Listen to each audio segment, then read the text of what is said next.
Welcome to Time with Tim, a short weekly leadership broadcast. This week I'm talking about a question: who do you invest in right now? And this week, investing in yourself. Now this is just a short clip. If you're interested in this topic, there's a longer 10 with Tim version on our website or YouTube channel. So there's really 5 areas that I'm going to suggest you think about in terms of investing in yourself to sustain and activate your greatest leadership potential. 5 areas.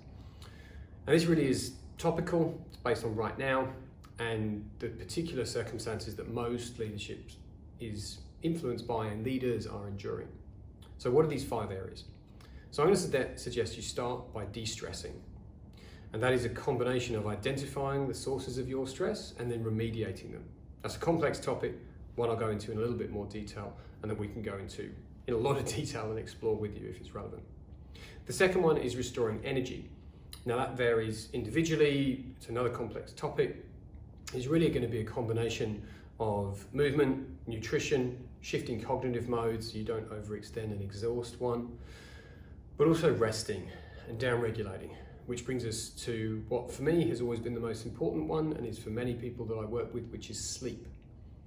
A lot of resources on our website about sleep and recommendations that I've had from experimenting with the guidance of real deep experts on this. So if that again is a topic for you, either watch the 10 with Tim or go and have a look at the Lead Well, Be Well section of our website. The 4th area is connecting with yourself and with others who share your purpose and meaning, who in my experience are the most likely ones to sustain and energize you through this very turbulent leadership journey.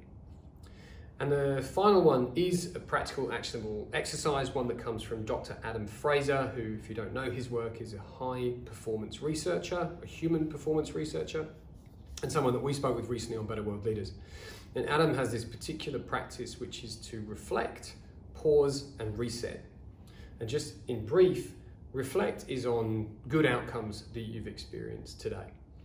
Pause is just simply to be still and to allow whatever is going to come from the day to come and just let it wash over you. And then reset is to consciously visualize the way you want to show up as a leader, the way you want to show up at home, the way you want to show up for yourself. So that's just a quick raft of suggestions, 5 things that you might want to think about as ways to invest in yourself as a leader. If that's of interest, go and have a look at the 10 with Tim, again at 4ileadership.com/insights or our YouTube channel. Next week, we'll be looking at the key individuals that you can choose to invest in, how you select them, and what you might do for them. See you there.